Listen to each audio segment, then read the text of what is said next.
Bonjour à toutes et à tous et bienvenue, salutations. Pour ceux qui me découvrent pour la toute première fois, je m'appelle Gabriel Benda, je suis SPIA et ingénieur informatique.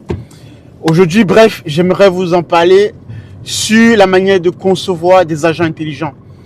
Donc, cette vidéo est justement à destination de celles et ceux qui voudraient réellement avoir acquérir des compétences très utiles dans le monde de l'intelligence artificielle en tant qu'ingénieur réellement qui conçoit des applications de haute performance sur des environnements très critiques. Donc, je vais vous donner en quelques mots, pendant mon trajet, à peu près 20 minutes là, quels sont le retour d'expérience qu'il faut avoir quand justement on se lance dans la conception et la création d'un agent intelligent.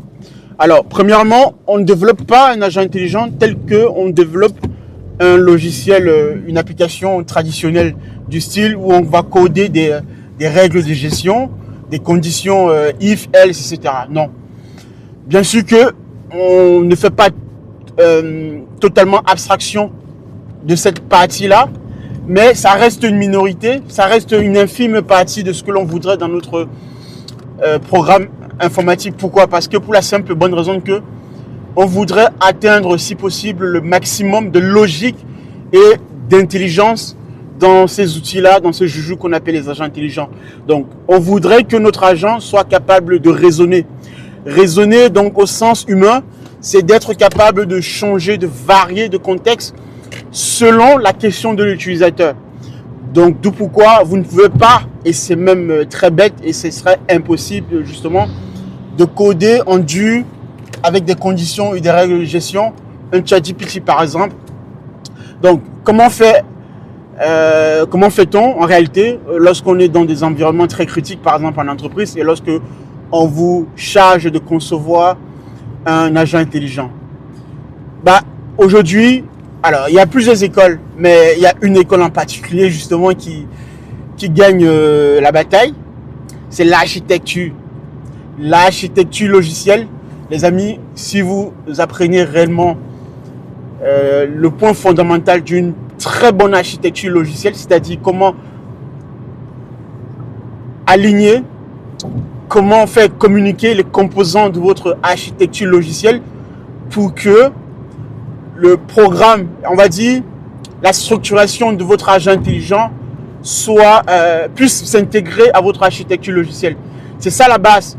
Si vous n'avez pas une très bonne architecture logicielle, d'accord, par exemple du style, je vous donne un exemple, l'utilisateur il entre sa question, ok, cette question va sur quel composant en priorité? Là, clairement, il y a d'abord ce que l'on appelle l'orchestrateur. C'est l'orchestrateur qui va dispatcher sur quel composant, sur quelle brique fonctionnelle doit aller cette question en fonction de son contexte. Donc là, typiquement, l'orchestrateur, en général, il va l'envoyer au routeur, puisque si le programme est bien conçu, vous avez prévu plusieurs autoroutes, justement, dans le programme architecture, de gérer le traitement de la question en fonction, justement, de sa nature. Et donc, le routeur, justement, va prendre la question et l'analyser mieux de manière contextuelle et décider maintenant en fonction de comment vous avez prévu votre traitement au sein du programme informatique, sur quelle branche de traitement il doit envoyer cette question. Voilà comment on conçoit une très bonne architecture. Et à la fin, lorsqu'on a des données critiques, par exemple du style où il faut envoyer des informations de chiffres factuels venant d'une base de données, par exemple, ça, vous ne devez jamais, retenez bien ceci, absolument jamais laisser cette prérogative au LLM, au grand modèle de langage. Parce que le grand modèle de langage, il est très bête, bien qu'il soit très bien costaud dans son entraînement, dans sa compréhension de texte, etc. Mais quand il s'agit de fournir des données avec preuve, telles que des données clients dans une base de données, venant d'une base de données, il faut être très factuel là dans votre traitement et gérer ceci de manière autre. Alors, comment faire? C'est d'où le fait qu'il faut combiner l'approche traditionnelle avec l'approche moderne de conception des agents intelligents. C'est-à-dire qu'ici, on va, dans un premier temps, mettre en place un traitement de requêtes par exemple, là, typiquement avec un cas de base de données, un traitement de requête qui permet d'analyser le contexte, la nature de la question de l'utilisateur, créer ce que l'on appelle un compiler, un programme en fait codé, bien sûr dû, mais ce compiler va clairement effectuer le travail de traduire votre question qui est en langage naturel en requête SQL typiquement. Et donc vous avez typiquement ce programme là pour l'aspect par exemple d'interrogation des bases de données, et c'est à partir du moment où que vous appelez dans certains programmes compiler, compilateur, ça joue le même rôle. C'est à partir de ce moment-là que vous allez pouvoir donc requêter votre base de données comme on le fait aujourd'hui lorsque vous utilisez SQL développeur et tout le reste. Fournit maintenant le résultat de la requête, d'accord, les résultats en sortie au LLM pour que le LLM puisse simplement rajouter du contexte enrichi à ces réponses-là. Mais la question en soi, la réponse que l'utilisateur va recevoir, ça sera un mix des chiffres venant de la base de données dont vous avez été capable de la requêter à partir de votre brique compilateur et compiler, et le LLM rajoutera justement du contexte à ces chiffres-là pour mieux expliquer à l'utilisateur de quoi il s'agit, etc. Donc voilà clairement comment, lorsqu'on déploie des agents intelligents en production et lorsque vos agents intelligents doivent communiquer avec vos propres systèmes, c'est ce qu'il faudrait faire, c'est la bonne approche.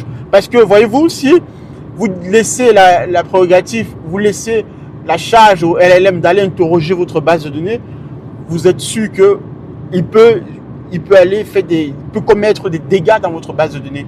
Pourquoi? Parce qu'il peut déjà halluciner, enfin déjà il hallucine, même si les modèles deviennent de plus en plus puissants, il y a toujours un taux d'hallucination qui n'est pas négligeable compte tenu du fait qu'on travaille sur des environnements de haute performance. De deux, il peut supprimer de par cette hallucination, ces hallucinations, pardon, il peut dropper en fait votre table de base de données. Et ben, la supprimer, ça, je pense qu'on ne voudrait pas arriver à ce genre de situation. Donc voilà les conséquences qui peuvent arriver si on laisse le LLM agir toute seule. Est-ce que beaucoup d'experts sur le terrain, même d'ailleurs, continuent quelque part à commettre comme erreur dans le développement des agents intelligents?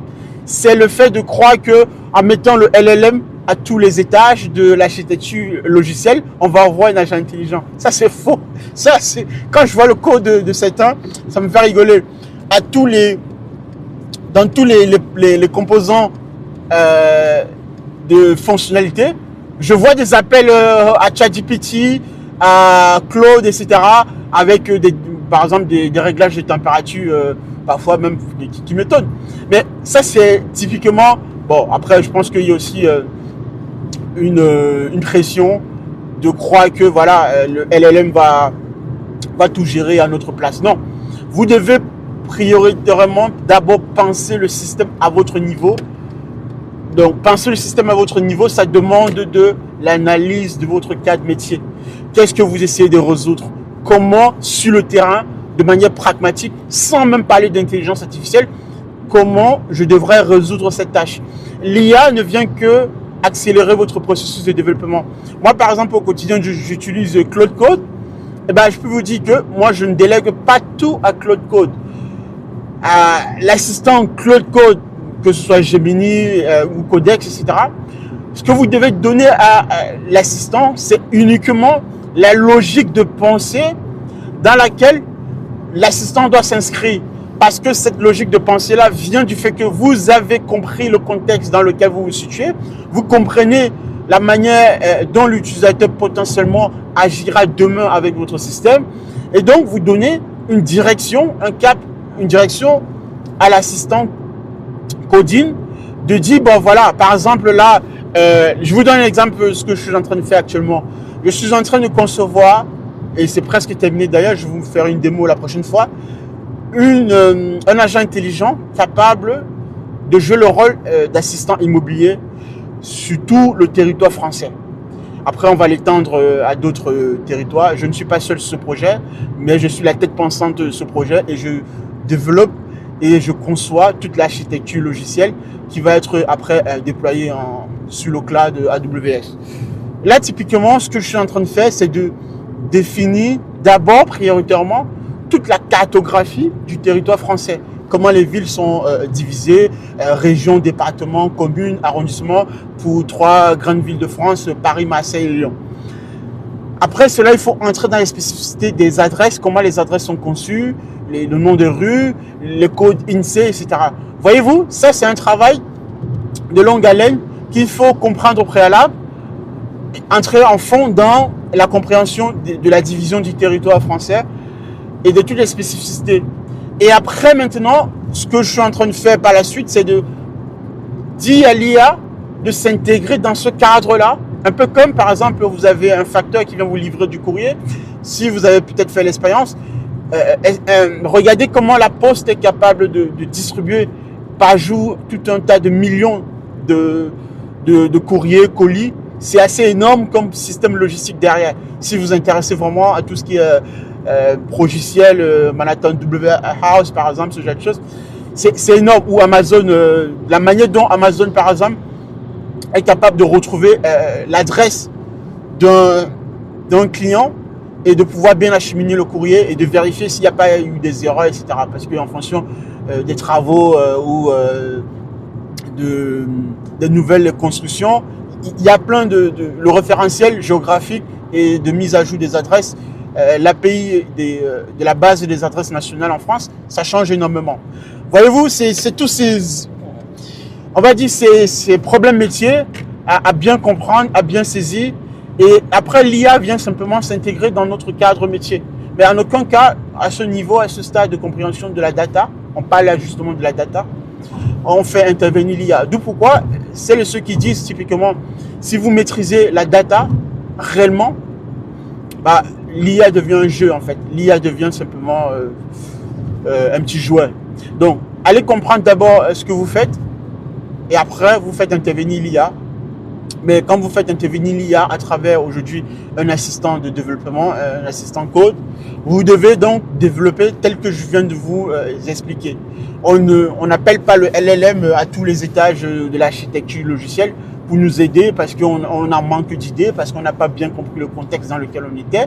Non, on conçoit d'abord l'architecture, on pense d'abord le problème et on se met dans la position de l'utilisateur et de comment est-ce qu'on pourrait récupérer de la data.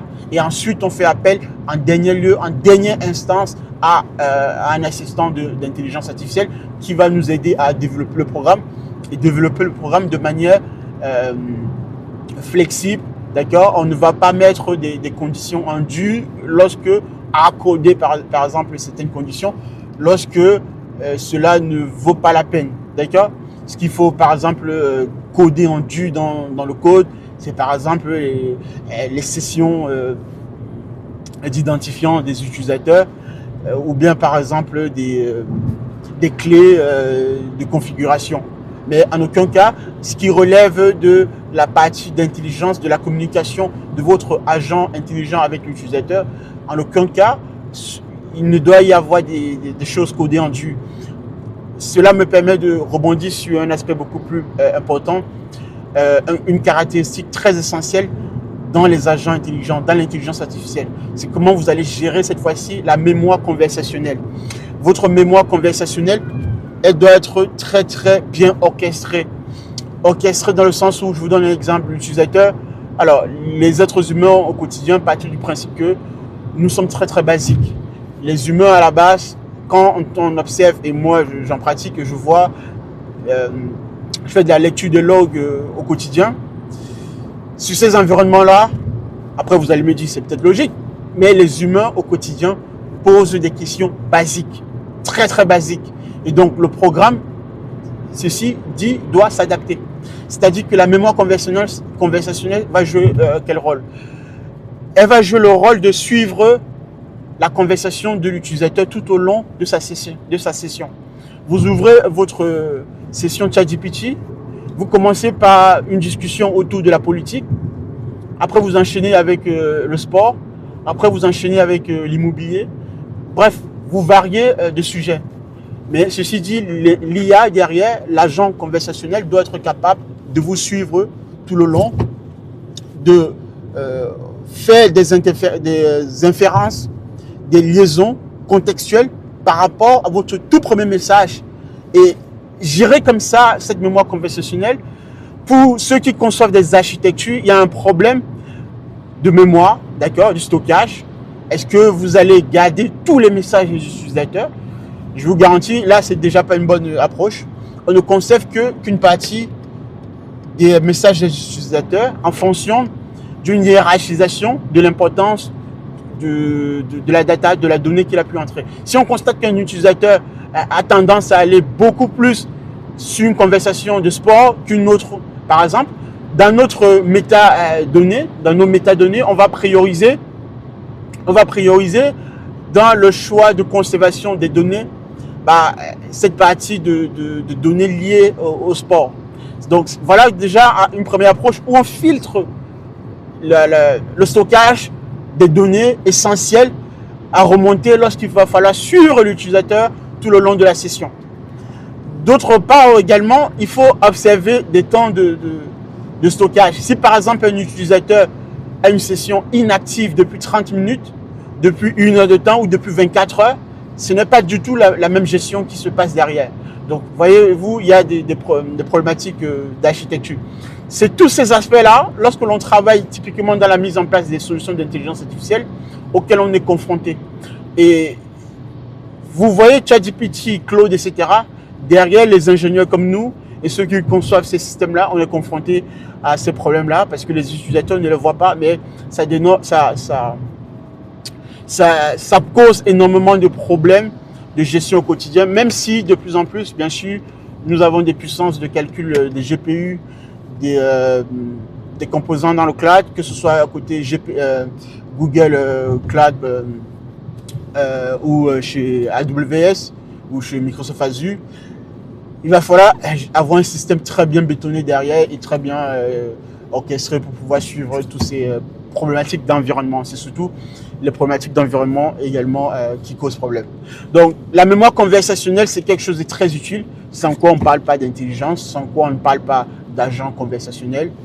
Ensuite, outre cette caractéristique essentielle, vitale, en tant que caractéristique pour un agent conversationnel, pour une intelligence artificielle, vous avez également ce que l'on appelle la planification. La planification, typiquement, vous utilisez les agents du coding. Vous voyez en fait que ces agents-là, lorsque vous les confiez une tâche donnée, ces agents-là font en premier lieu de la planification, vous donnent un plan détaillé de ce qu'il va faire. Donc, votre agent, typiquement, vous lui dites, j'aimerais rajouter telle fonctionnalité. L'agent en question fait quoi? Il comprend d'abord le contexte de votre question. Il entre dans tous vos fichiers de code, il les lit et ensuite, maintenant, il se dit, bon, ok, pour répondre à cette question-ci, je vais devoir décomposer le problème en plusieurs sous-tâches. Ça, c'est la planification. Et donc, il vous affiche la to-do list sur votre écran. Mais derrière, avant justement d'afficher la to-do list, il est passé par le processus de raisonnement. Et ce processus de raisonnement, justement, a permis à ce que l'on ait une to-do list cohérente pour arriver au but final de votre question, qui était de savoir, par exemple, rajouter une fonctionnalité dans tel fichier. Donc voilà les caractéristiques essentielles d'un agent conversationnel qui est capable de raisonner, capable de planifier et capable de gérer la mémoire conversationnelle. Si vous avez déjà ces éléments-là dans votre système, dans votre agent IA, vous avez déjà une très bonne base pour développer, déployer et mettre en production un assistant IA très concret et très pragmatique. Je vais m'arrêter là, on se dit à la prochaine. Je vous dis au revoir pour une nouvelle explication des agents intelligents et comment cela fonctionne. Et bien sûr, je vous montrerai tout cela dans un code avec mon assistant Claude et également l'interaction que j'ai avec mes fichiers pour pouvoir mieux développer ces agents-là. Merci les amis, je vous dis au revoir et restez concentrés. Mais lancez-vous parce que la création de valeur aujourd'hui passe par les nouvelles technologies. Et les nouvelles technologies, justement, donc, à l'heure actuelle, c'est l'IA. Mais n'utilisez pas simplement ChatGPT d'un point de vue front-end, mais plutôt d'un point de vue profond. En tout cas, pour celles et ceux qui voudraient se lancer dans l'intelligence artificielle avec un niveau informatique très poussé. et dans la conception réellement des agents intelligents. Retenez ceci pour terminer, l'architecture logicielle prime sur l'exécution du code, parce que le code aujourd'hui peut être délégué et donné à la machine. La data également prime sur l'IA, parce qu'il faut d'abord comprendre le contexte métier dans lequel on se trouve, comment aller chercher l'information, etc. Donc voilà les éléments essentiels que je pouvais vous donner dans cette mini vidéo. Et je vous dis au revoir et à la prochaine cette fois-ci. Merci de m'avoir suivi. Restez concentrés.